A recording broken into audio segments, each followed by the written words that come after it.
خرڅولو. السلام علیکم ورحمت الله تعالی وبرکاته. حامد و مسلم وبعد.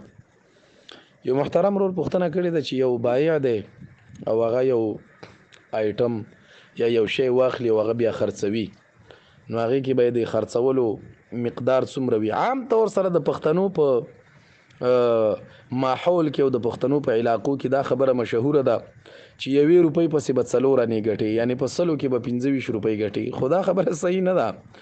شریعت د منفعت د پاره څه مقدار متعین کړي نه دی، بالکل نه دی. هغه بیع څه ته وایي؟ بیع دې ته وایي چې ملا صاحب باقاعده طور سره موږ دغه وایو کنه، مبادله المال بالمال بالتراضي، چې بس رضا شي هغه پیسې ورکی او دی ورته مبيعه ورکی، بس کافی ده.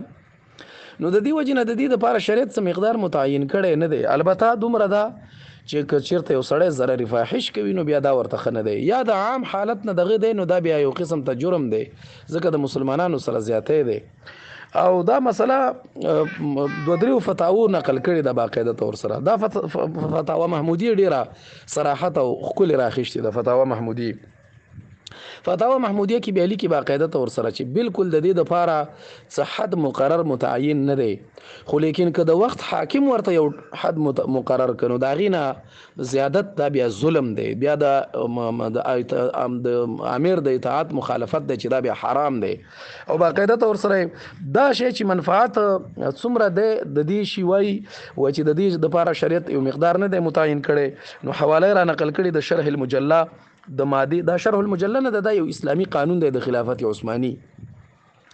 نو دی کې دی وای کل يتصرف في ملكه كيف شاء. دا وګوره الا اذا اضر بغيره ضررا فاحشا، هن که چیرته دومره ورانه کاو چې د 1 روپۍ شو بازار کې په 1.5 خرڅې دا د په 12 روپۍ یا په 15 روپۍ خرڅاو، نو بیا د وخت حاکم ورته دغه کوي شي.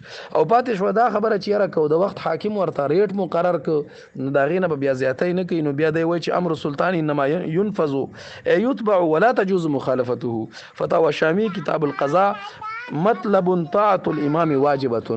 نو باقاعده تور سره دا مسله په کې را نقل کړي دا چې چرته د وخت حاکم یا حکومت ورته یو تعین کړو چې د دینه به زیات نه خرڅوي، نو دا غینه بیا زیات نشي خرڅوي.